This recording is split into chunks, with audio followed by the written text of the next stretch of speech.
É um prazer enorme ter vocês aqui hoje conosco.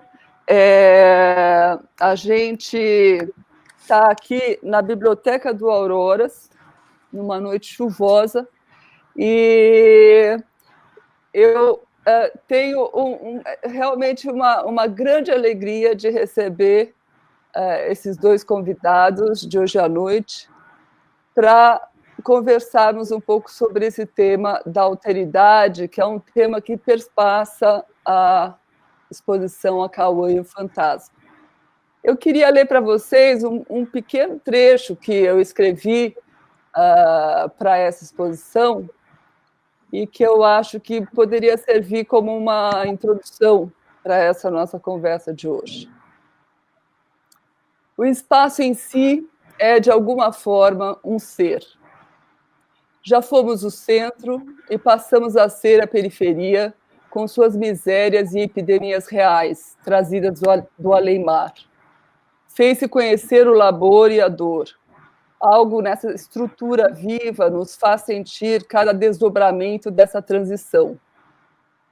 A amalgamação muito difícil será a liga de tanto metal heterogêneo em um corpo sólido e político, escreveu o mineralogista em carta para o embaixador de Portugal na Inglaterra. 1000 povos viviam nesse lugar, onde tudo passou a ser pouco demais para o gosto dos que aqui chegaram. Então, os ruídos midiáticos nos assombram nas trilhas escuras e emaranhadas dessa rede que se coloca no horizonte das relações entre os sujeitos. O pensamento, inevitavelmente, se converte em mercadoria e a linguagem se coloca a seu dispor. O narcisismo assume um certo protagonismo nessa angústia paranoica e sintomática. Talvez tenhamos construído uma forma de vida que nos impeça brutalmente de termos uma outra experiência. Mas, de tanto em tanto, a arte ainda nos leva a esse encontro, uma espécie de explosão da linguagem, onde tudo olha para tudo, tudo vive o outro. Nas palavras de Clarice, os seres existem para os outros como modos de se verem. Há vários modos que significam ver. Um olhar o outro sem vê-lo, um possuir o outro, um comer o outro, um apenas estar num canto e o outro estar ali também. Tudo isso também significa ver, nesse deserto, as coisas sabem as coisas. Então, essa é uma introdução que eu queria fazer para falar sobre esse encontro, que foi um encontro de dois grandes artistas nessa exposição, Rivane Neuschwander, uma artista mineira, e José Bezerra, um artista do Vale do Catimbau. A ideia dessa exposição ela nos veio logo depois das eleições presidenciais, em 2018, e a nossa vontade era realmente de mexer um pouco nas estruturas de visibilidade que dominam esse mundo das artes, né? E a gente pensa que, nesse encontro, a gente conseguiu reunir dois modos de estar nesse mundo, né? Com as suas distâncias externas e internas, e essas variações que relacionam, e essas diferenças que revelam as múltiplas vistas do ponto. Para a gente conversar sobre isso, sobre essa questão de como a gente se relaciona com o outro de diferentes formas, né? A gente convidou hoje dois grandes pensadores que me enchem de alegria de estar aqui nessa sala virtual conosco. Um deles é o Laimers Garcia dos Santos, que é professor titular do Departamento de Sociologia da Universidade Estadual de Campinas. O Laimers foi conselheiro nacional de Política Cultural do Ministério da Cultura e diretor da Fundação Bienal de São Paulo. Sua atuação tem ênfase na sociologia da tecnologia e na arte contemporânea, principalmente em temas como tecnologia, biotecnologia, arte contemporânea, política e Brasil. O Laimert também é co-diretor do filme Chapiri, ao lado dos artistas Gisela Mota, Leandro Lima, da pesquisadora Estela Senra e do etnólogo Bruce Alberto. Laimert também foi diretor artístico da ópera Amazônia, Teatro Música em Três Partes, que foi apresentada na 12ª Bienal do Teatro Música Contemporânea de Munique, em 2010. Além de Laimert, Vladimir Safati, também é um dos nossos convidados, que é filósofo, escritor e músico. É professor titular da Faculdade de Filosofia, Letras e Ciências Humanas da Universidade de São Paulo. Sua intensa produção intelectual centra-se nas áreas de epistemologia da psicanálise e da psicologia, filosofia política, tradição dialética e filosofia da música. É autor de inúmeros livros e acaba de lançar Maneiras de Transformar Mundos, Lacan, Política e Emancipação, pela editora Autêntica. Então, são dois grandes pensadores, mas também dois grandes artistas, né? Vladimir é também um músico e Laimert é também um diretor de experimentos visuais, né? Como ele mesmo fala. Eu fico muito feliz da gente ter duas pessoas que têm essa experiência com o artístico, porque, de certa forma, é nesse universo da arte onde a gente, às vezes, consegue tocar esse impossível, né? Então, bom encontro para nós. Eu vou dar a palavra para a Laimert. Obrigada. Boa noite a todas e todos. Eu queria começar agradecendo o convite para participar dessa conversa com o Vladimir a respeito de uma exposição de artes plásticas, da qual faz parte uma amiga do coração, que é a Ivane, e agradecer a Gisela pela oportunidade de a gente se encontrar e conversar um pouco a respeito do que a gente entendeu dessa exposição. Eu não sei, eu estou... Laimert, deixa eu só tem um ruído, será que é do seu microfone ou será do Vladimir? Eu vou desligar meu microfone, peraí. Obrigada.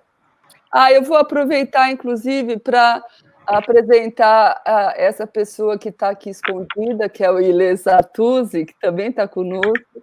O Ilê, ele é artista e pesquisador, trabalha aqui conosco no Auroras, e ele também vai participar da conversa, fazendo a mediação com o público. Então, o Ilê vai pegar as perguntas que vocês podem colocar no chat do YouTube e vai passar aqui para os dois convidados. Maravilhoso. Está funcionando direito? Sim, está perfeito, está sem ruído. Bom, valeu. Então, mas agora eu não estou ouvindo o Vladimir.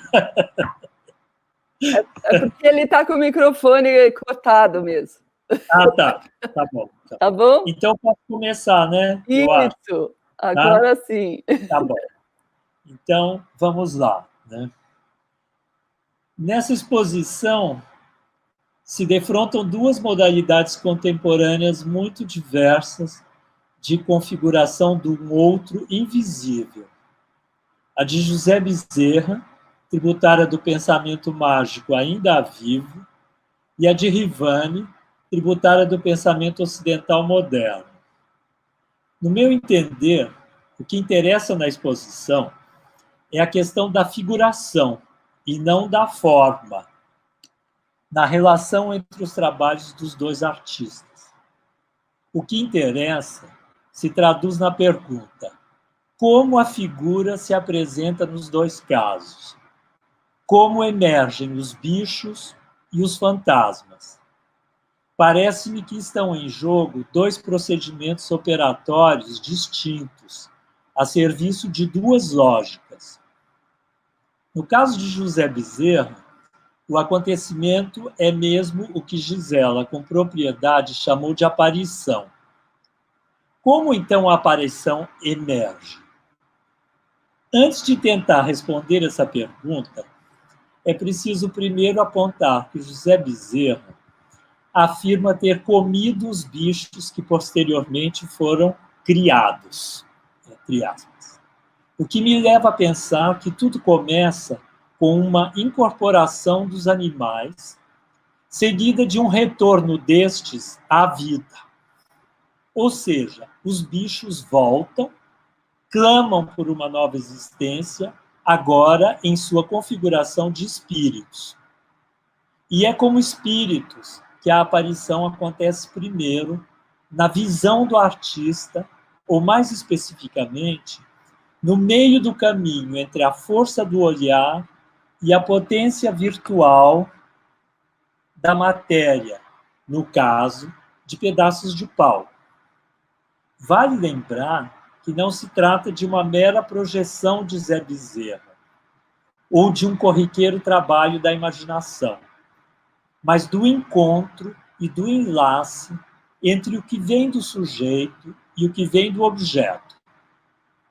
A operação lembra o processo descrito por Empédocles, o último xamã da Grécia, para designar a constituição do ver e do que se dá a ver. Então, primeiro, há o encontro com o que retorna, e a aparição do bicho emerge nesse encontro. É quando a matéria morta readquire vida e chama o artista para que ele veja a figura virtual que ela esconde. Como Velho, como Adilson Rosa e outros artistas, Bezerra é sensível a esse chamamento que se inscreve no animismo, nesse modo de existência mágico do contato e do contágio.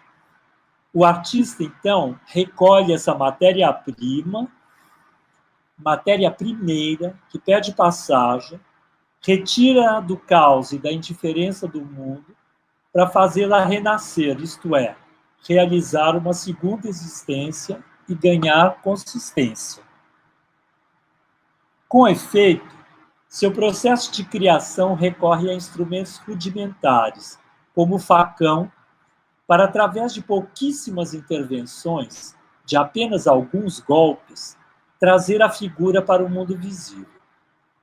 Uma espécie de minimalismo involuntário, que encontra ressonância também involuntária na art brut, guia a sua mão. Aqui não há sombra de um desejo de representação. A tomada de forma obedece aos imperativos do encontro.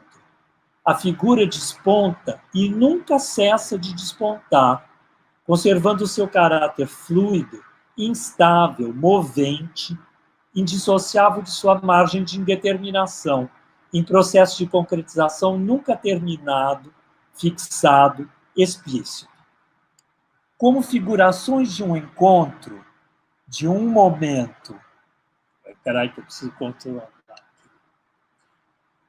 Como configurações de um encontro, de um momento, de um acontecimento, os bichos de Zé Bezerra vêm de um outro mundo, espíritos povoando o mundo do mato de uma natureza não domesticada, e conservam sua origem selvagem, seu aspecto inquietante para nós civilizados. São sempre outros, entre aspas, e carregam consigo a força dessa alteridade. A arte de José Bezerra pode parecer naiva, mas talvez não seja. Naif, ingênuos, somos nós, que acreditamos ferreamente na superioridade de nossa racionalidade e de nosso ponto de vista. A Cauã não anuncia desgraça, mas sim a presença persistente de um mundo paralelo que teima em existir, que não quer e nem deveria morrer. A lógica operatória que preside a criação de Caça ao Fantasma, de Rivani, é muito diversa daquela que acabamos de ver rapidamente. Aqui a pergunta: como se apresenta a figura do fantasma, como ele emerge, vem de um outro movimento. Também se trata de um retorno, mas não da mesma natureza. Com efeito, o processo de aparição do fantasma tem início em desenhos já dados, feitos por crianças em momento anterior.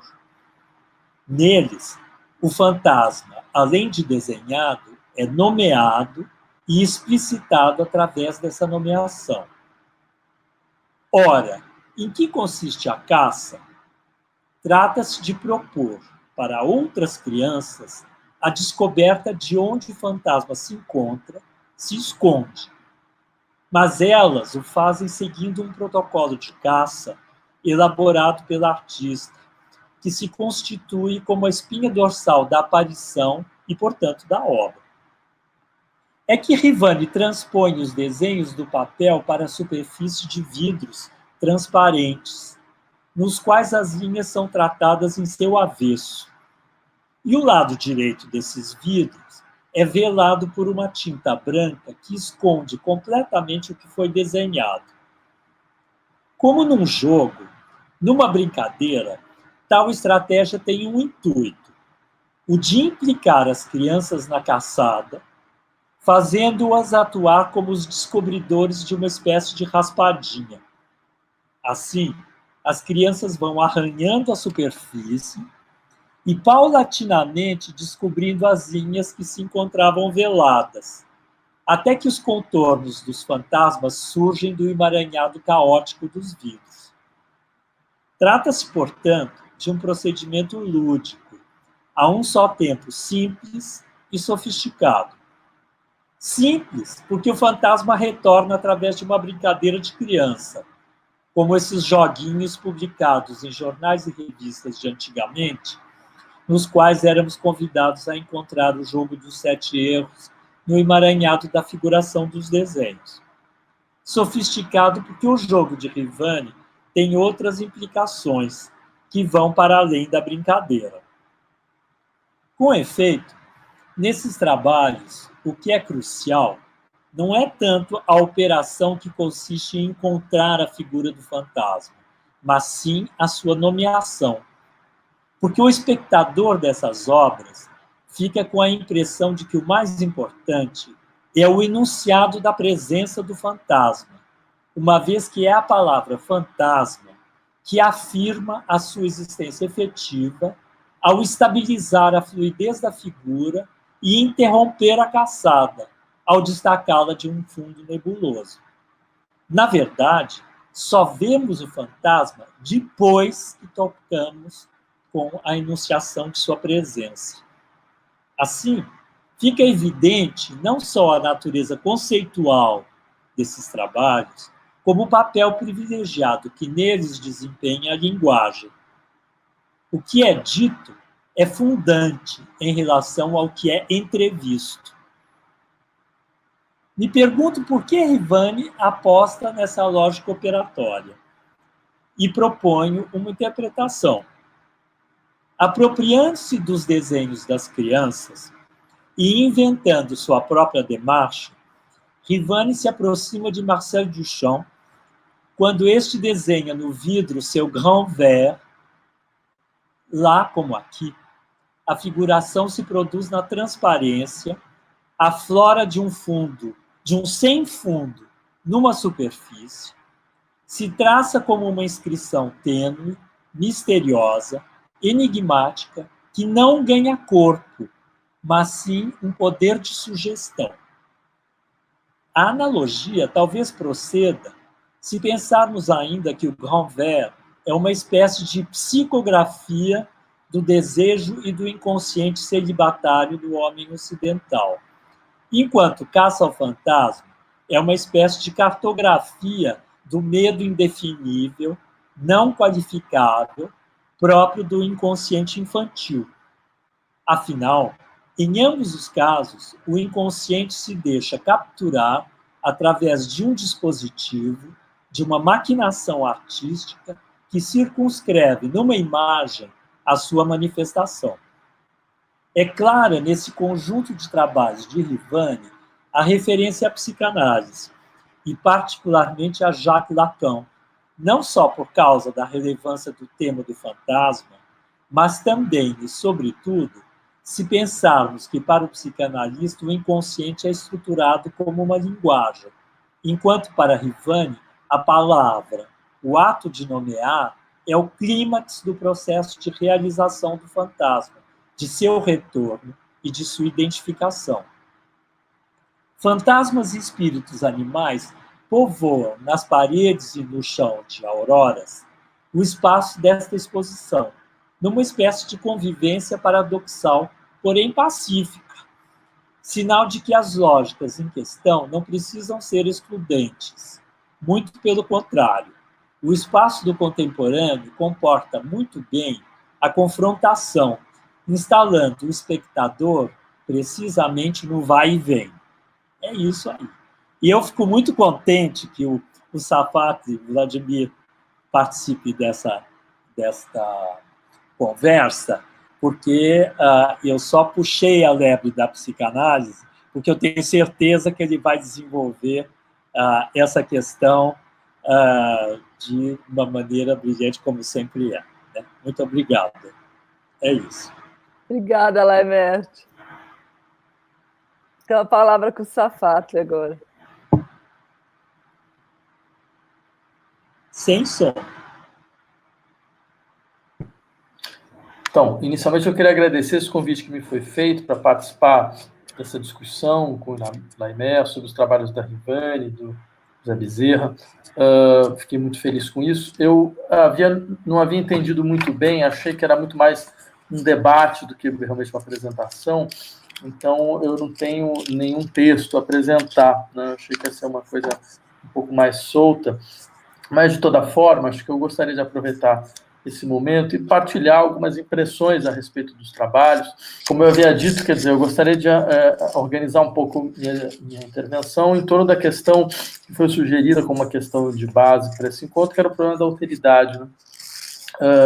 Primeiro, gostaria também de encontro ao que o Laimert apresentou e falar um pouco da impressão bastante positiva que eu tive a respeito desses trabalhos. Acho que uma coisa que me chamou muito a atenção são as duas formas estruturadas de organização, que a gente poderia chamar de uma dinâmica de procura, né? Acho que tanto num caso quanto no outro, embora as diferenças elas são bastante evidentes, né?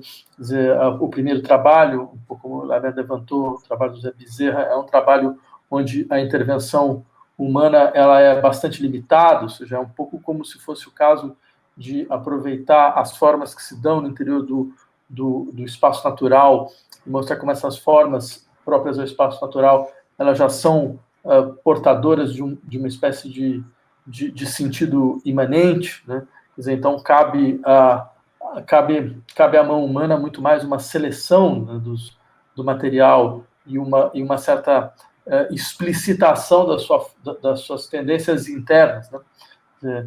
Um pouco como se fosse o caso de fazer sua a tendência interna dos materiais, né? Então, isso exige um tipo de contenção, né, que eu acho que é um elemento bastante singular. Eu lembro, é impossível para mim não lembrar de uma afirmação do Malevich, onde Malevich falava que da expressividade imanente dos materiais, né? Ele chegava mesmo a dizer, bem, o que Michelangelo fez quando esculpiu Davi foi estragar um belo pedaço de mármore, né? Ou seja, que é um pouco, tudo bem que eu diria a colocação ela não deixa de ter o seu lado provocativo, né? Mas ela indicava um elemento, a meu ver, bastante singular, que era, bem, as formas estéticas, elas não podem, em hipótese alguma, elas têm que lutar contra a sua caracterização e sua tendência projetiva, né?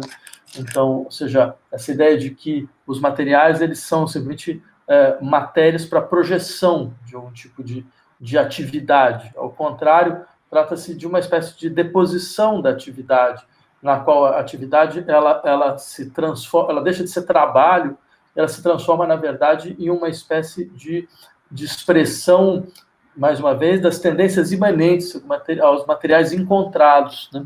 Então, por isso que eu havia dito, para mim, me chamou muita atenção essas dinâmicas de procura, né? Mas, nesse caso, é muito mais uma procura que aparece como uma forma singular de encontro, né, do que qualquer outra coisa.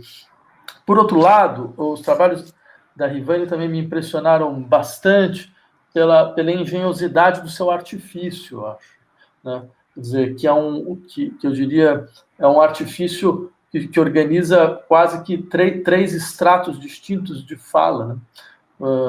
E a capacidade que o artista tem, que a artista, no caso, tem de um pouco sair de cena para que o artifício possa funcionar. Então, por exemplo, você tem esse elemento de base, que é, digamos, o traço infantil, né, que não é ou seja, que a produção inicial já é uma produção de base, já a produção de um outro, né? E acho um dado muito, muito, muito interessante, porque a gente pensar o que significa infantil, quer dizer, desde o sentido inicial de infância, que é sem articulação, né? Então, você, de uma certa maneira, faz apelo a essa dimensão inarticulada da experiência, quase uma dimensão ainda, como normalmente se dizia, aquém da humanidade, para que algo da ordem desse elemento que é estruturador, eu diria, de todas as formas de percepção e de sensibilidade, no caso, o fantasma, né? E aí o jogo é bastante explícito, né? E acho que ele funciona, a ambiguidade ela é bastante explícita, e ela funciona talvez muito melhor no português do que em qualquer outra língua, quer dizer, porque a ideia do fantasma, você tem essa matriz grega, né, que diz respeito, entre outras coisas, àquilo que a psicanálise vai recuperar, uma certa teoria das imagens mentais, das representações mentais, das afecções corporais, na verdade, né, são as impressões as impressões que ficam, de uma certa forma, na mente a partir das afecções corporais. E você tem esse uso mais infantil, né, do fantasma como o espaço do medo, né, como uma figura do estranhamento, daquilo entre o animado e inanimado, daquilo entre o vivo e o morto, daquilo não claramente categorizado e definido. Então, achei muito singular o fato de que é dado inicialmente a voz, ou a capacidade de escrita, a essa dimensão inarticulada da infância. Depois, o elemento fundamental, digamos, do artista é encobrir, né? Quer dizer, porque o que se faz é apresentar e depois tudo fica pintado pelo vidro, como o Naimés bem explicou, em branco, e cabe, então, a um terceiro procurar, né? Cabia um terceiro personagem, um terceiro sujeito, de uma certa forma, e reconstruindo o caminho do desenho, né? E, bem, o que é interessante é que você tem essas estruturas de seis possibilidades em cada um dos casos, ou seja, você vê 6 maneiras de procurar um certo caminho, alguns que vão de maneira muito direta, outros que fazem uns contornos, outros que recriam figuras, e é muito interessante porque você nunca tem uma visão completa da figura, né? Você procura, e mesmo as visões que se tem, mesmo que você juntar, nada segura que não há ainda outras linhas que não estão, de fato, completamente representadas. Tudo isso para dizer, eu acho que há uma espécie de multiplicação de vozes como espaço possível de intervenção digamos, de dinâmicas de alteridade, por um lado, e, por outro lado, há essa deposição muito singular do que é a atividade do artista também. Por isso que eu achei que havia uma articulação interessante entre as duas obras, né? Entre os dois conjuntos de obras, porque é uma deposição através da qual, bem, de uma certa forma, não é o artista que define o desenho, não é ele que define a procura, ele constrói a operação, né? Ele monta a operação. Bem, para mim, que tenho muito mais familiaridade com a produção musical do que com a produção das artes visuais, foi muito difícil não lembrar de um modelo de deposição de ação que música parece muito com as obras do John Cage, né? Que é o compositor é um operador de dispositivos, né? Ele monta dispositivos, né? E esses dispositivos eles funcionam à sua maneira sem que a intencionalidade ou do intérprete ou do ouvinte ou mesmo do compositor possa definir previamente qual vai ser o resultado, né? Então eu diria, isso me parece primeiro um elemento bastante singular sobre o que significa procurar o fantasma, né? Acho que se a gente quiser, já que havia essa expectativa, se a gente quiser fazer uma certa ressonância de algo interessante que a psicanálise nos traz, e acho que essa obra acaba, à sua maneira, também reverberando, certo? É o fato de que, por essa procura do fantasma ela ser um elemento coletivo, isso nos lembra uma coisa muito singular, que não há fantasma individual, né? Quer dizer, em hipótese alguma, toda a matéria, o que nós chamamos de fantasma, na verdade, é uma história de desejos desejados, que se constitui como um núcleo fundamental de uma experiência transindividual, né? De uma experiência que não se reduz à dimensão da história do indivíduo, que não se reduz à dinâmica dos fatos que são presentes, essa possibilidade mesmo de circunscrever um fantasma. Ele exige essa operação, digamos, transindividual, através da qual você, através da construção de um dispositivo, permite ou faz com que várias vozes se impliquem numa espécie de jogo, né? Um pouco como digamos assim, classicamente na estética a gente falava do acordo entre faculdades, né?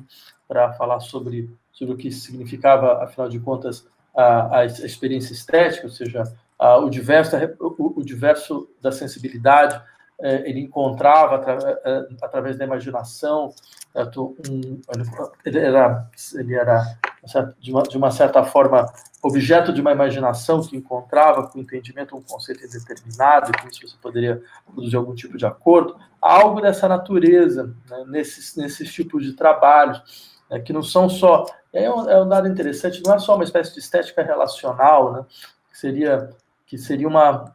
Acho que teria uma dimensão de farsa, se fosse isso, porque a ideia mesmo de uma relação possível numa sociedade onde a própria possibilidade de relação ela está impossibilitada, ela me parece uma forma de impostura, né? O que é interessante nesse trabalho é que essas articulações entre vozes, elas se dão pelo encobrimento, né? Que é uma coisa diferente, né? Quer dizer, não é, digamos, a afirmação do potencial imanente de um tipo de relacionalidade que se daria nesses espaços singulares, como galerias, museus ou coisas dessa natureza. Não, na verdade, é a constituição de uma obra que ela, exatamente pelos seus estratos serem marcados pelo encobrimento, pela procura, pela impossibilidade de fazer um caminho de qualquer coisa dessa natureza, mostram, entre outras coisas, também a dificuldade do que seria alguma forma de implicação entre múltiplas vozes. Bem, era isso que eu teria para a gente começar a discutir. Obrigada, Vladimir. Nossa, obrigada os dois pela fala introdutória maravilhosa. Eu vou voltar para essa questão da identidade, que eu acho também que é uma questão política, mas eu vou tomar de um ponto de vista do Lacan, numa fala onde ele compara essas três formas de se colocar, né, que são aquela eu sou uma arara, que é uma colocação do Bororó, né, aquela onde você fala eu sou cidadão da República Francesa, e aquela onde você diz eu é um outro, né? E eu gostaria de que vocês dois expandissem um pouco sobre essa questão da identidade e dessa relação com a alteridade na formação da identidade, né? E como isso está muito presente nos dias de hoje, né, essa questão identitária, gostaria também de que vocês se expressassem em relação a uma outra ideia da identidade que se expandisse para o comum e não ficasse só restrito a esse universo da autoidentidade do eu, né? Começo eu dessa vez? Por favor. Olha, eu confesso que eu não tenho muita paciência para a questão da identidade. Não tenho, aliás, eu diria até quase nenhuma paciência para a questão da identidade. Seja a questão tal como usualmente é pensada, seja como algo muito positivo, né? E eu digo usualmente pensado, inclusive pelos grupos minoritários que reivindicam essa questão identitária, que eu acho que, de certo modo, replica a questão identitária maior que está colocada aqui há muito tempo no mundo ocidental, né? Eu não tenho eu confesso que eu não tenho interesse por isso. Eu acho que eu aprendi até, de certa maneira, um pouco dessa intolerância com relação à questão identitária, lendo Deleuze e Guattari, porque eles avançam muito mais e privilegiam muito mais um descarte dessa noção de identidade e uma em prol de um conceito que eu acho muito mais interessante, que é o de singularidade, né? E essa questão da identidade justamente é essa questão do eu sou, né? Começa com, eu acho, sobretudo na questão do eu penso, logo existo, que eu acho já que a filosofia contemporânea e ou do século XX passou a desconstruir, né? Mas, por outro lado, também, toda essa questão que envolve uma afirmação do eu não me interessa mais. Se eu tenho um interesse, digamos, pelo pensamento indígena, por exemplo, é porque essa questão é trabalhada de uma maneira completamente diferente, né? Se a gente vai para o Oriente, essa questão no budismo, essa questão na filosofia japonesa, que eu conheço um pouquinho só, porque eu li alguma coisa por um interesse justamente para escapar dessa espécie de prisão ocidental, ou mesmo no taoísmo e tudo, não tá, a questão central não está nunca na identidade. O eu é uma questão que você tem que se desfazer, e quanto mais depressa, melhor, né? Quanto mais você desinvestir essa noção do eu, melhor, né? Então, nessas três frases que você puxou do Lacan, a que eu gosto mais é eu sou uma arara. Porque aquela que fala eu sou cidadão é interessante, mas nós não estamos mais vivendo, de certo modo, no mundo do cidadão. Às vezes, é claro que eu tenho um ataque de certa maneira, de saudade, de nostalgia, de uma, enfim, de um reconhecimento do cidadão, né? Mas mesmo na declaração da Revolução Francesa, né, na Declaração dos Direitos do Homem, é a Declaração dos Direitos do Homem e do Cidadão. Então, esse E aí, para mim, é extremamente problemático, né? porque isso significa que, de uma maneira ou de outra, não há um overlapping entre homem e cidadão. Quem que é cidadão entre os homens? E aí já começa a questão uma questão muito complicada do ponto de vista político, né? E quando a gente reivindica os direitos, que é uma coisa que a gente hoje em dia digamos, levado a tamanha barbárie que a gente vive, a gente é levado a reivindicar, os direitos que a gente está reivindicando são sempre tendo como horizonte essa declaração dos direitos do homem e do cidadão, que, digamos que de uma maneira ou de outra, está sempre amarrada ou atrelada a essa questão desse eu, né? Eu penso, por exemplo, uma questão que envolve a questão do reconhecimento dos direitos, e que tem o direito como base. Nos anos 90, eu fiz muito o circuito das ONGs internacionais para defender o reconhecimento dos direitos dos povos tradicionais às suas culturas, e a sua epistemologia e sua ontologia, etc. Né? Que era uma questão que ia junto com a questão da discussão sobre o direito à terra, não a propriedade da terra, porque esse é um conceito que os povos indígenas não têm, mas o direito à terra e às suas culturas tradicionais, né? E aí eu me lembro de uma discussão na Colômbia, por exemplo, em que havia um jovem líder indígena e havia os advogados ocidentais, tanto do sul quanto do norte, para, enfim, promover a defesa, na melhor das intenções, para promover a defesa dos direitos dos povos tradicionais.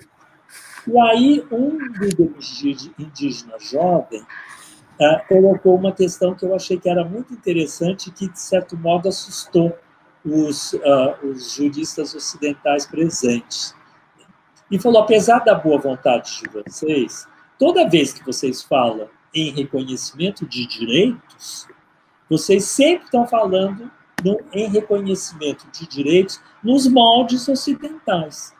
Como se o único processo de justiça que fosse, digamos, aceitável, fosse a universalidade do ponto de vista ocidental.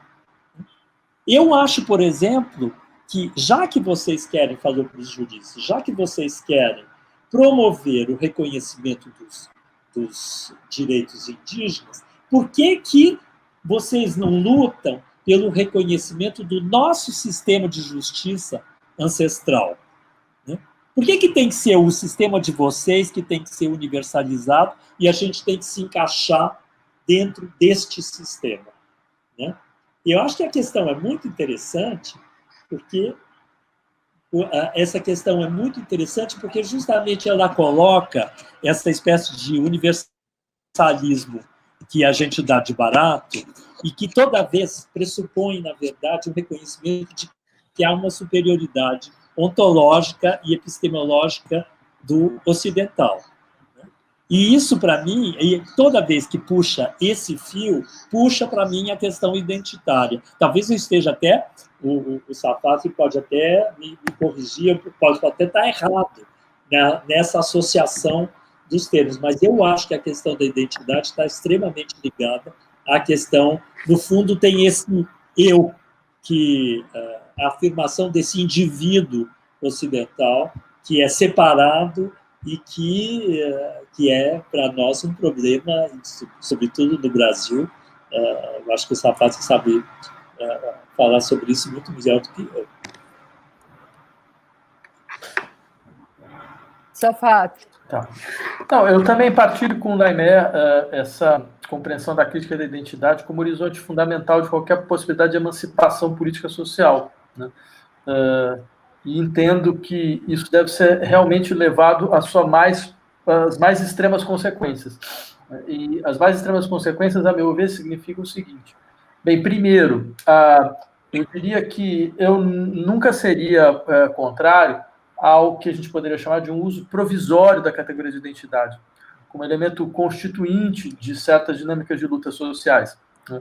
Porque são situações nas quais você usa da identidade para explicitar circuitos de violência que compõem a vida social através de uma repetição insustentável, certo? E que circuitos esses que as sociedades elas tendem a fazer de tudo para não ver. Eu posso, inclusive, dar um exemplo muito claro do que eu estou pensando. Há uns anos atrás, quando eu ainda escrevia na Folha de São Paulo, a Folha fez um editorial criticando uma decisão do então governo federal de criar leis contra o feminicídio. Porque o editorial dizia que essas leis elas eram supérfluas. Eles até falavam populismo jurídico, né? Porque, afinal de contas, já existem leis contra a violência, então por que você vai fazer leis contra o feminicídio? Os casos de feminicídio podem cair muito claramente nas leis contra a violência, né? E aí eu fiz uma crítica dizendo que aquilo é uma compreensão muito equivocada do que significa, do que pode ser o direito, né? Do que deveria ser, pelo menos, né?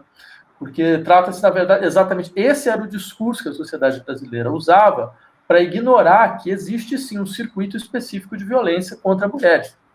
Ele usa esse discurso de que, não, a violência geral é contra todo mundo, tal, não sei o que, blá, blá, blá. Então, sendo que era necessário, de fato, nomear, fazer uma nomeação para que a sociedade fosse obrigada a ver aquilo que ela não quer ver.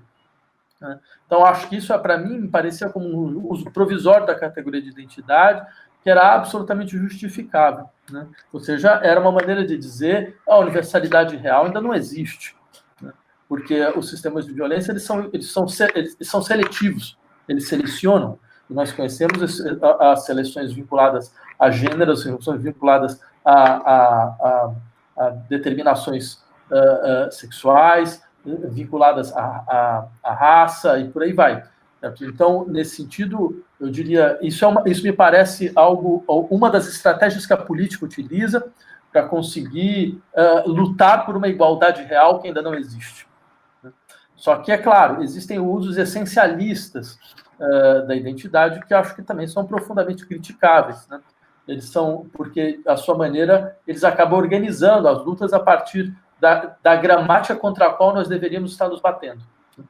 Porque eles acabam organizando as lutas a partir das dinâmicas de propriedade, do que me é próprio, do que me é impróprio. Eu acho que é muito quando o Laimer fala sobre essa figura do eu, que aparece a todo momento, ou seja, essa figura da unidade, da identidade, da propriedade, que aparece como um horizonte metafísico fundamental de toda e qualquer existência.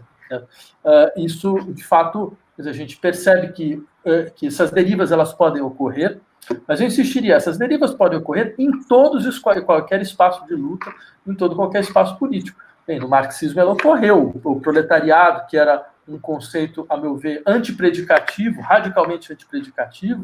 Basta lembrar como Marx e Engels escreviam, os proletários são aqueles que não têm pátria, não têm família, não têm Estado, não têm religião, não têm moral, certo? E não se tratava de dar nenhuma moral, pátria, religião, família, Estado para o proletariado, ao contrário, era utilizar essa força antipredictiva como horizonte fundamental da construção de uma sociedade radicalmente diferente. Isso foi lido em chave identitária também. Se falou durante décadas, quase um século, do Estado proletário, da cultura proletária, dos costumes proletários, da honra proletária, da família proletária, e por aí vai. Então, ou seja, esse risco é um risco imanente da atividade política, eu acho. E, por outro lado, eu acho que cabe também a nós, acho que no movimento que o Laimer já tinha também feito, cabe também a nós compreender como a constituição de um espaço comum onde essas derivas identitárias elas não terão força, elas dependem de uma espécie de decomposição prévia daquilo que é o horizonte identitário mais profundo, que é o horizonte identitário que se constituiu em torno de uma forma de vida própria ao Ocidente, que tem história, que tem raça, que tem gênero, e por aí vai. A gente sabe muito bem, ou seja, esse tipo de determinação na qual, entre outras coisas, É como se fosse o caso de defender uma espécie de universalidade concêntrica, e acho que isso que sim é a pior de todos os identitarismos. É um pouco essa ideia de que, bem, os elementos fundamentais de emancipação foram constituídos na Europa, né? Na história europeia, né? E essa história europeia, ela, de uma certa maneira, ela tem que uma pedra que cai no rio e você tem as ondas, ela tem que reverberar no mundo, né? Que ir para o mundo inteiro. Então, ou seja, o que cabe a nós, de uma certa maneira, sermos bons europeus, né? Então, e eu diria esse tipo de horizonte, ele está presente, inclusive, em alguns dos momentos mais críticos dessa própria história, sei lá. Lembrem do Marx defendendo a sua maneira a intervenção imperial inglesa na Índia e na China, né? Claro, ele não estava defendendo o imperialismo inglês, mas ele acreditava que dessa forma você tiraria essa sociedade do torpor, né? Porque você instalaria uma contradição imanente, né, vinculada ao fato de você inseri-las no capital, dentro da dinâmica do capital mundial, e essa contradição ela permitiria processos revolucionários e por aí vai. Quer dizer, o absurdo é imaginar que essas sociedades estavam no torpor, né? Existia essa distinção entre sociedades estáticas e dinâmicas. E a gente importou isso para o Brasil, né? Isso é claro, certo? Quer dizer, quando a gente... A história... Eu posso dar um exemplo do que eu mais uma vez, eu faço questão de trazer um exemplo de alguém que eu acredito que é uma das maiores personalidades que esse país já conheceu, para mostrar até como entre os melhores isso acontece. Você pega o Mário Pedrosa, né? Que é talvez o maior crítico de arte que o país já conheceu. O Mário Pedrosa, num dado momento, vai falar sobre o modernismo, vai comparar o modernismo mexicano ao modernismo brasileiro, e ele vai dizer uma coisa mais ou menos assim: o modernismo mexicano, ele precisava se confrontar com uma cultura autóctone forte. Então, o que acontece? Ele precisava estabelecer processos de negociação, né? E isso marcou a sua configuração. Então, o muralismo, todas as suas características imanentes, elas estão muito vinculadas a essa força de um diálogo imanente. Aí que ele vai falar, mas o modernismo brasileiro, ele não tinha nenhuma cultura autóctone forte com a qual ele deveria negociar. Por isso ele podia ser livre. Então, a coisa da arquitetura, dos grandes vãos, dos espaços, tal. Eu lembro de quando eu li isso, eu falei, mas gente, que violência! Eu acho que o pior de tudo é uma violência que nem deve ter percebido. Como assim não tem nenhuma cultura autóctone forte? É um pouco a versão de que não, aqui só tem mato, entendeu? Aqui só tem mato. Então, você passa por cima, você faz Brasília, entendeu? Você abre um vão enorme assim, de liberdade, tudo bem, mas você não vai perder nada, porque não tinha nada mesmo, né? Então, é claro, isso foi arraigado de uma maneira tal que eu diria, talvez esse seja um dos elementos fundamentais que nos obrigariam a fazer uma crítica do nosso identitarismo. Uhum. Que tipo de identitarismo é esse que olha então, para essa multiplicidade inumerável de experiências de pensamento, formas de vida, formas de estrutura social, e olha para aquilo e fala, não, isso é tudo mato. Então, pode tacar fogo, porque não vai fazer a menor diferença. Entendeu? Então, ou seja, há uma dinâmica violenta, diria, dentro desse processo. Isso até eu consigo entender porque aqueles que foram excluídos desse eles possam, então, se voltar com força, né? E muitas vezes mobilizando, inclusive, categorias identitárias, mas é uma maneira também deles dizerem, não, mas espera aí, eu não vou abandonar nada enquanto você não fizer a sua decomposição, porque a sua posição hegemônica é sua, né? E acho que faz todo sentido. Só que isso obriga um processo muito interessante, que eu diria que é um processo de deposição transversal e generalizada das identidades, né? E não uma consolidação, digamos, delas como um elemento que, no fundo, acaba sendo um elemento muito astuto quando isso acontece, muito astuto o capitalismo conseguir se perpetuar, porque ele permite um modelo setorizado de integração. Ele dá a impressão de que, afinal de contas, ele é capaz de suportar todos esses processos.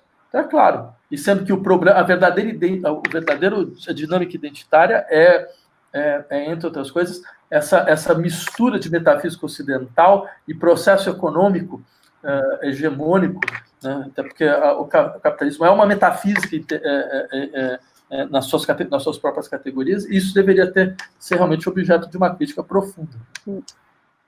Tem um ponto aí que você levanta que eu acho muito interessante, que me fez lembrar um episódio muito engraçado há 2 anos atrás. O Instituto Goethe fez uma reunião, provocou uma espécie de um encontro de 2 dias entre curadores, diretores de museu e tal, do Brasil, e alguns artistas indígenas. Porque justamente estava começando a aparecer uma certa tendência de alguns artistas de alguns povos indígenas começarem a se firmar e pretenderem entrar no espaço, a conquistar um espaço. Coisa que, digamos, se a gente for ver a questão do ponto de vista estritamente tradicional, essa categoria nem pode existir, porque a arte não é separada da vida, não tem autonomia da arte, não existe arte enquanto tal, etc. Então, a própria reivindicação de alguns indivíduos indígenas quererem ser reconhecidos como artistas já era, em si, uma questão. E tal. E como eles estavam entrando de uma maneira atabalhoada no sistema de arte, o Instituto Goethe convidou alguns curadores e tal simpáticos aos movimentos indígenas para discutir com eles as condições de entrada e até para alertá-los das armadilhas que o próprio sistema de arte podia armar, colocar no pé deles, armar para eles. Foi uma discussão muito interessante, mas ali aconteceu alguma coisa que tem muito a ver com isso que o Vladimir está falando, e que foi uma surpresa. Era que um artista macuxi, chamado Jaider Esvel, resolveu... Macuxi é o povo do Macunaímã, que é o povo cuja etnografia foi feita por um alemão, lido por Mário de Andrade, que, a partir dessa leitura, construiu o seu herói sem nenhum caráter, que é, digamos, um emblema do brasileiro, se a gente pode considerar assim, pelo menos desde o modernismo. E apareceu lá esse artista macuxi, se dizendo descendente de Macunaímã, reivindicando essa linhagem, e dizendo o seguinte, que ele achava que ele pretendia fazer a reapropriação, de um ponto de vista tradicional, daquilo que tinha sido apropriado pelo Mário de Andrade. Ele fez a fala dele, aí veio um outro artista, Denilson Baniwa, de um povo da Cabeça do Cachorro, lá na Amazônia, e disse o seguinte, que ele reivindicava a antropofagia, que ele reivindicava porque tinha havido uma apropriação da antropofagia pelo Oswald de Andrade, e ele reivindicava a reapropriação dessa apropriação.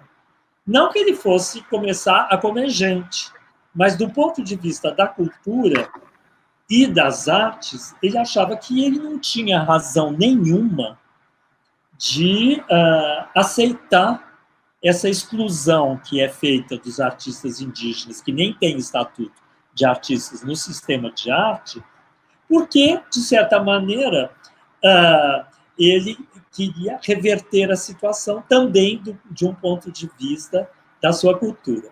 Quando os dois falaram, eu me dei conta, de repente, que eles estavam reivindicando a reapropriação dos 2 pilares do modernismo brasileiro, que era Mário Oswald, antropofagia e Macunaímã. E que eles estavam reivindicando no sentido até de dizer o seguinte, por que é que nós temos que prestar vassalagem para vocês, dentro dos sistemas de vocês, e achar que nós temos que ser reconhecidos por vocês, e vocês acharem que são vocês que põem o carimbo de se a gente é artista ou não, se vocês se apropriaram de dois conceitos básicos, que eram conceitos indígenas, transformaram esses conceitos para fazer a modernidade de vocês, e agora vocês vêm aqui querer dizer para a gente o que é que a gente deve fazer e como é que a gente tem que se comportar.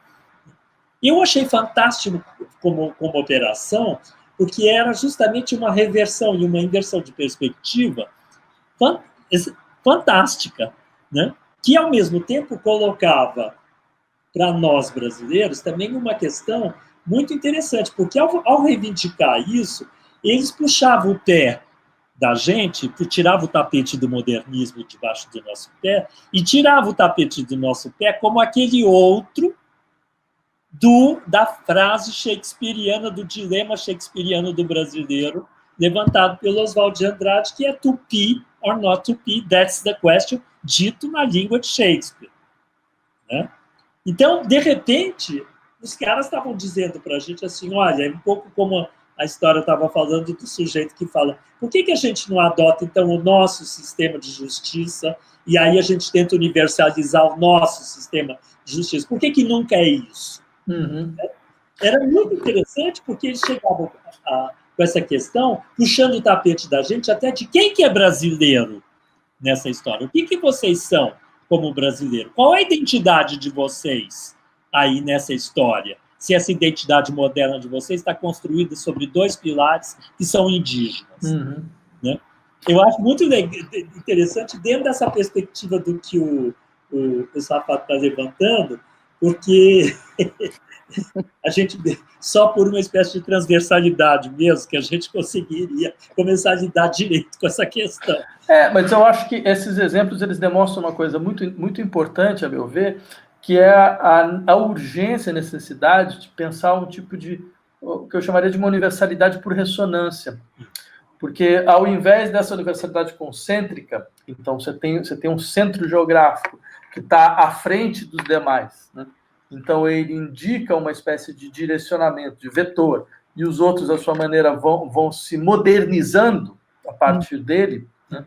Você poderia pensar um tipo de universalidade que é todas as formas sociais, elas são habitadas por dinâmicas de emancipação, de liberdade, e também por tensões internas e conflitos internos. Certo? Então, é possível que essas experiências de reflexão crítica e de emancipação, elas possam entrar em ressonância. Ou seja, isso que foi feito no desterro dessa situação de um brasileiro que, como dizia o Paulo Emílio Salles Gomes, está entre o ser e o ser outro, né, a todo momento, certo? Ela permite um tipo de ressonância com dinâmicas que são próprias a outras formas sociais, certo? Que, no entanto, são também portadoras de emancipação. Isso nos permitiria, por um lado, quebrar essa ilusão, que é a pior de todas, me parece, que a liberdade é uma invenção do Ocidente. E que é o grande, digamos assim, o grande presente que o Ocidente vai fornecer ao mundo, entendeu? Então, o mundo tem que se ocidentalizar para que a liberdade... Claro, essa liberdade de uma certa noção de indivíduo, né? De um indivíduo que se pensa como proprietário de si mesmo, que tem, inclusive, uma versão terrorista disso, que vai dar nos nossos impasses atuais. Eu poderia falar um monte a esse respeito. Mas eu acho que, por um lado, você tem essa liberdade. E, segundo, você cria um tipo de dinâmica, eu acho que de sensibilidade, que evitaria coisas. Por exemplo, eu estava vendo há uns dias atrás uma polêmica absolutamente surreal, mas, no entanto, muito interessante, do tipo de problemática que a gente tem que deparar hoje. Foi um antropólogo francês que foi fazer uma crítica do Viveiros de Castro, dizendo que ele fazia uma espécie de antropologia do quartier latin, porque os índios dele falavam do eleusianismo, né? Os índios que ele descobriu, de uma certa maneira, eles organizavam seus sistemas de pensamento um pouco lendo o Antiédipo e Platão, né? Só que o que eu acho, bem, a parte, o fato do sujeito que é francês vai tentar dizer para a gente o que a gente deve fazer com a nossa própria experiência, certo? O que eu achei interessante é que isso, para mim, é o tipo do fruto de um tipo de equívoco do que significaria uma universalidade com ressonância, porque isso significa o quê? O pensamento ocidental, quando ele se volta contra si mesmo, quando ele pensa criticamente os seus próprios pressupostos, ele abre uma possibilidade de ressonância com tudo aquilo que ele negou. Ele pode recuperar a sua maneira, pode não recuperar, mas ele ressoa, de uma certa maneira, todas as outras experiências que ele teve que destruir, para que ele pudesse se afirmar, de uma certa forma, como a figura fundamental do direito, a figura fundamental da emancipação, a figura fundamental da razão, do logos, da racionalidade. Então, quando ele se volta contra, quando ele faz esse giro autocrítico, e em alguns momentos ele faz, ele permite, então, com que um tipo de implicação se dê entre, inclusive, sei lá, o setor mais crítico de uma certa experiência da filosofia contemporânea e os modos de vida do pensamento ameríndio, que estão encarnados no pensamento ameríndio. Certo? E aí eu acho que, por exemplo, eu penso, inclusive, nesse exemplo que você trouxe, Steiner, dos índios colombianos, vão falar, mas por que eu vou me integrar dentro do seu sistema jurídico? Né? Por que não criar uma espécie de multiplicidade jurídica? É isso. Entendeu? No sentido de que, afinal de contas, bem, é possível que as experiências de justiça elas ressoem em vários sistemas jurídicos distintos, né? Então, e que um verdadeiro sistema jurídico vai ser capaz de absorver, não como uma visão museificada, não, vamos respeitar aquela cultura, naquilo que ela tem de singular, até porque, se for para falar em visão museificada no campo de vista do direito, eu não consigo pensar em nada mais arcaico do que a ideia britânica de common law. Né? Quer dizer, isso sim eu acho assim, completamente surreal, se você tinha que começar a fazer crítica nesse sentido. Então, se o direito ocidental é capaz de admitir essa heterogeneidade, ele admite o direito napoleônico, então por que não admitir isso não como uma espécie de exotismo, mas não como a consciência, né, do tipo de experiência que é imanente a formas sociais distintas. Mas aí, nesse caso do universalismo por ressonância, a possibilidade disso vir a acontecer pressupõe que as diferentes ontologias e epistemologias sejam colocadas sem uma hierarquização. Sim. Né? Porque tem que ser colocado na mesa, olha aqui, vamos ver o que pode ressoar com o quê, e o que diverge, e a gente vai, pelo menos, procurar se entender a respeito daquilo que vai ressoar. Né? Eu acho que há esse pressuposto primeiro. Que foi um pressuposto, por exemplo, que estava na matriz desse projeto de ópera multimídia que a gente fez com alemães, brasileiros e Yanomami. Né? Eram essas três, digamos, essas três parcelas, ou enfim, esses três modos de existência diferentes que chegavam ali num projeto comum. É claro que os Yanomami não tem nada a ver com uma ópera, mas que chegavam a colocar na mesa as suas diferenças e os seus entendimentos sobre o que era a devastação da floresta amazônica, que esse era o tema. E aí, como é que a gente podia ver esse tema de fora para dentro, ou seja, com uma visão tecnocientífica da questão, como o pensamento ocidental, e de dentro para fora como uma tecnologia xamânica que também está diagnosticando essa devastação. Quando você consegue estabelecer minimamente, que foi o caso que a gente fez durante 4 anos, ali, digamos, no trato diário com essa questão, você começa a trabalhar isso desse jeito, você começa a ver que há possibilidades, mas primeiro você tem que eliminar o preconceito da superioridade do homem branco ocidental de 40 anos, de classe média, tarará, aquilo que é definido como digamos, o protótipo da identidade, claro, do humano. Né? Quando acontece isso, aí você começa a perceber que as ressonâncias podem ser interessantíssimas. Né? Mas o simples fato de você tirar o preconceito e começar a colocar as culturas em ressonância, você começa a perceber também que há tecnologias, por exemplo, de povos tradicionais, que são extremamente sofisticados, pensamentos, acesso a mundos virtuais, que a gente não tem a menor ideia de como é que eles podem ter trabalhado isso. Claro que eles trabalharam isso, eles não trabalharam o nosso tipo de evolução técnica e científica, eles trabalharam numa outra via e chegaram no mundo virtual por uma outra chave, de uma maneira totalmente diferente da nossa. Mas quando você começa a ver junto, né, aí você até se surpreende com o que pode acontecer. Né?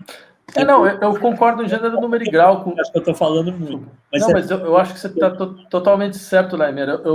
Eu só acrescentaria também um elemento. Eu acho que assim, essa hierarquia ela só pode ser quebrada fora do sistema capitalista.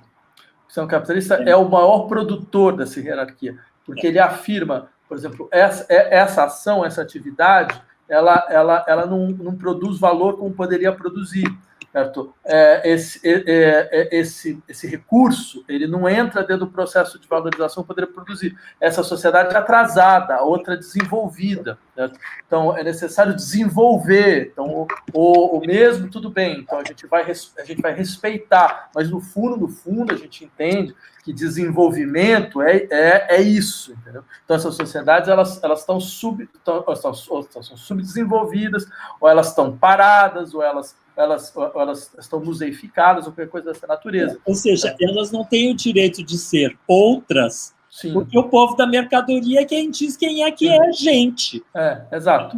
Não, é isso. Eu acho que tem esse elemento... Não pode ser gente, porque os outros não podem nem obter um estatuto de reconhecimento até enquanto outros, porque todo mundo tem que ser do povo da mercadoria. Sim.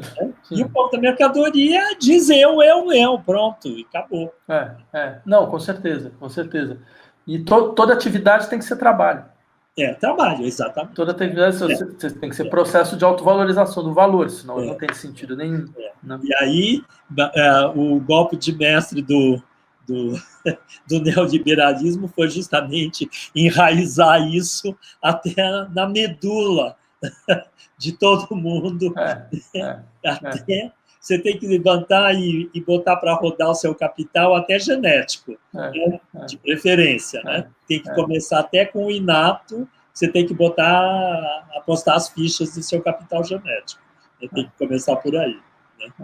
Agora, nesse sentido, eu acho que essa exposição é interessante por essa confrontação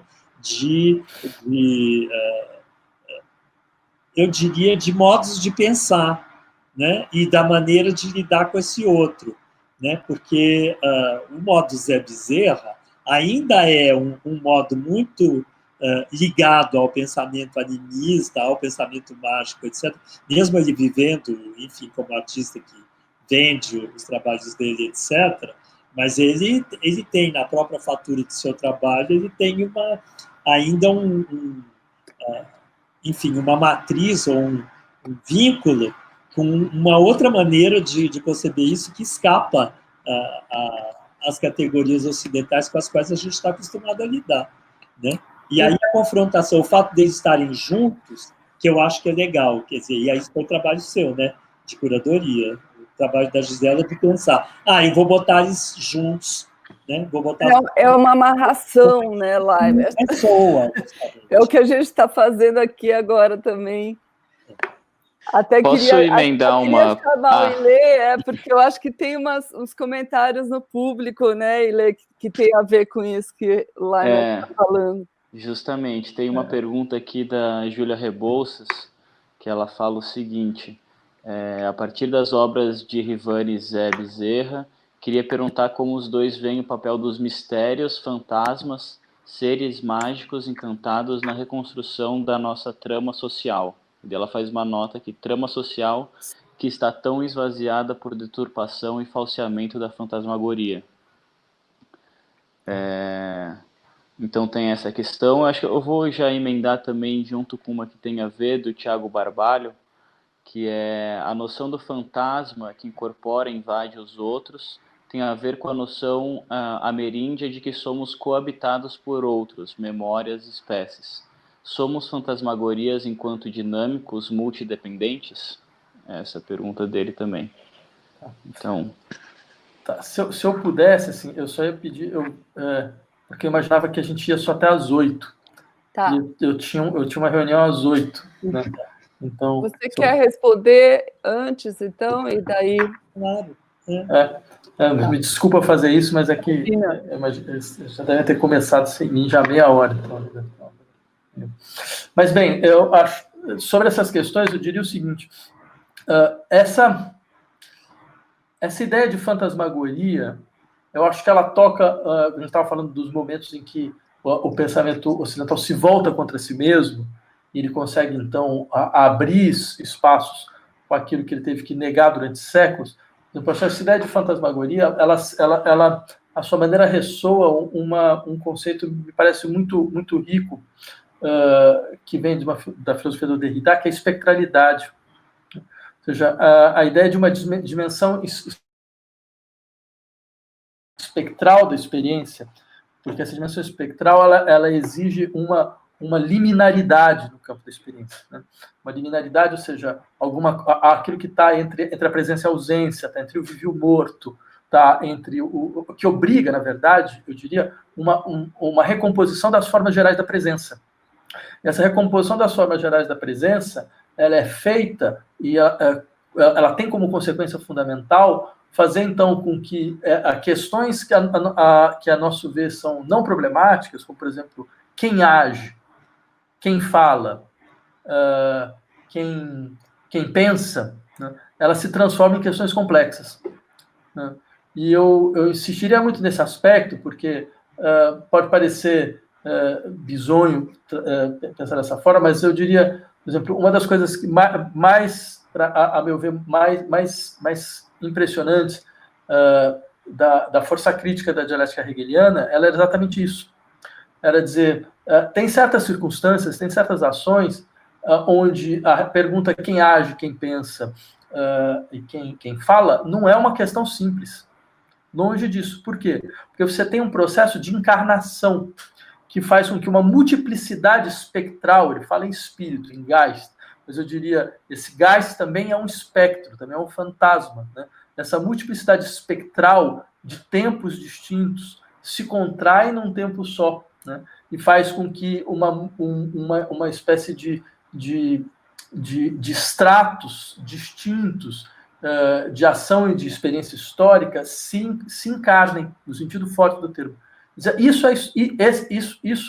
é uma ação histórica. É por isso que elas são tão raras. Por isso que elas são acontecimentos no sentido forte do termo. Elas acontecem raramente, porque acontece raramente esse momento no qual os sujeitos eles se deixam agir por espectros. E no momento que eles se deixam agir por espectros, eles sempre são capazes de fazer muito mais do que eles julgavam ser capazes, né? Eu diria, isso é um dado muito interessante, porque, por exemplo, a Hannah Arendt, quando vai falar sobre as revoluções, ela comete uma coisa, a meu ver, completamente imperdoável, que é um pouco dizer assim, eu acho engraçado esse pessoal falando de revolução, e quando eles falam em revoluções, que seria esse espaço de realização da emancipação individual, e aí já é muito interessante, só pode ser emancipação do indivíduo, eles começam a falar e descrever esses processos como fenômenos naturais, como se fossem ondas vagas, turbilhões, né, como se fosse uma força descomunal da natureza, uma tempestade. Eu falo, mas isso é uma contradição aí. Como é que você vai pensar no momento em que você afirma a sua autodeterminação, você é movido por alguma coisa que tem uma força que é uma força que te ultrapassa, um pouco como um turbilhão da natureza, um pouco como um terremoto, né? Eu diria, não, mas isso exatamente mostra os limites de um pensamento liberal, né? Porque o dado interessante é exatamente esse. Existem momentos nos quais, de fato, os sujeitos confiam em um turbilhão. Eles confiam em um terremoto. Isso é que é o dado mais impressionante. Estão permitindo com que as suas ações se transformem radicalmente, mesmo que eles não tenham clareza para onde as ações estão levando. Mas é uma confiança naquilo que eu não controlo e do qual eu não sei, que não é a realização de um projeto no sentido claro, clássico do termo, né? Mas é a confiança em um processo de deriva, né? Acho que isso seria algo interessante a se pensar dentro dessas discussões sobre fantasmagoria. Assim. Com uma pergunta da Rivane para vocês. que ela me mandou aqui no WhatsApp. Como vocês avaliam a gramática social do começo das jornadas de 2013? Acreditam que a situação política em que nos encontramos hoje tenha sido uma reação também preventiva à força daquilo que irrompe naquelas manifestações multitudinárias? Junho de 2013 ainda está por vir? Quem gostaria de começar? Pode ser. Eu acho que isso também tem bastante a ver, talvez, que a gente já poderia ligar com essa questão desse teu último livro, talvez, Vladimir, essa questão das identidades. Não, então, eu só acho que o Brasil se transformou num país muito engraçado mesmo, né? Porque não adianta, por qualquer lado que você vá, qualquer discussão que você procure, no final das contas a gente acaba discutindo política nacional, não tem nenhuma saída. O que eu entendo, afinal de contas, a situação dramática e desesperadora da qual nós vivemos, né? Então eu só não poderia ser outra coisa do que solidário em relação a isso. Agora, eu insistiria, de fato, para responder a questão da Rivani, eu tenderia a dizer mais ou menos o seguinte: não, eu vejo mesmo o que se segue a 2013 como uma espécie de grande contra-revolução preventiva, né? Acho que eu seguiria essa afirmação do Florestan Fernandes, que me parece bastante bem sucedida na descrição do país. O Brasil é o país das contra-revoluções preventivas.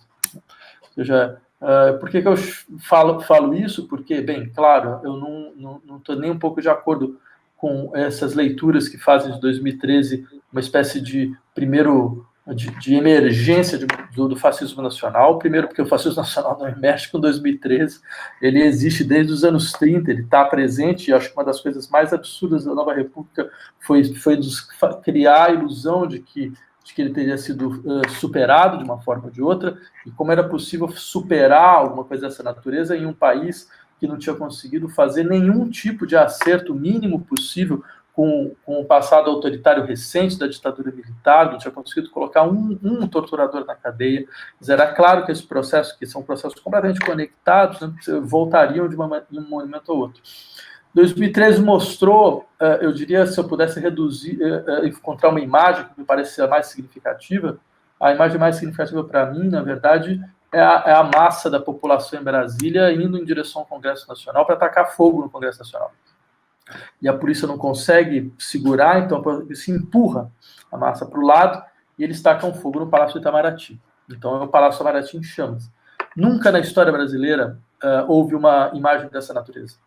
Nunca houve um descolamento, uma desidentificação tão forte entre o que nós chamamos de povo e os signos da institucionalidade do poder. Nunca dessa forma, né? E eu acho que em um momento como esse, duas coisas podem ocorrer. Uma é que, de fato, você engate um processo revolucionário no sentido fora do termo, né? Ou seja, uma transformação estrutural de uma institucionalidade que não representava ninguém, nunca representou ninguém, né? Porque era resultado de um sistema de pactos da Nova República que foi simplesmente um sistema de paralisia, ao invés de ser um sistema mesmo de aprofundamento de transferência democrática para o poder popular, né? E o outro processo que pode ocorrer é uma reação, é aquilo que a gente chama de um sujeito da emergência do sujeito reativo, né? Alguém que, ao ver uma situação como essa, ao ver a desordem, né, que isso implica, só pensa, bem, quais são as condições para recuperar alguma espécie de ordem possível. E é claro, é muito interessante, a gente já faz análise de redes sociais, eu vi alguns estudos nesse sentido. A partir de 2013, a quantidade de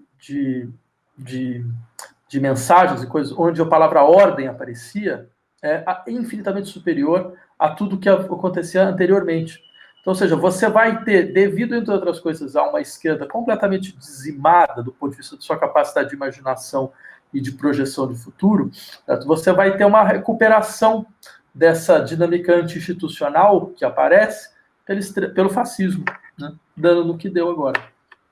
Bem, eu peço desculpas, mas eu acho que eu vou realmente precisar... Vladimir, queria agradecer muito a sua presença aqui e, quem sabe, a gente pode continuar essa conversa em um outro momento, mas já foi muito inspirador. Claro. Não, eu agradeço, bem, primeiro a Rivane e o Zé Bezerra pelas obras maravilhosas, segundo a Mer pela discussão sempre muito prazerosa, que eu gostaria que pudesse durar mais tempo ainda, espero que a gente consiga fazer isso o mais rápido possível, e a vocês pela organização. Obrigada, Laimer. Eu gostaria também de agradecer a tua presença. Muito obrigado. E a presença de todos que estão aqui com a gente hoje. E sempre um grande amor por Rivane e Zé Bezerra e esses encontros que vocês têm nos proporcionado.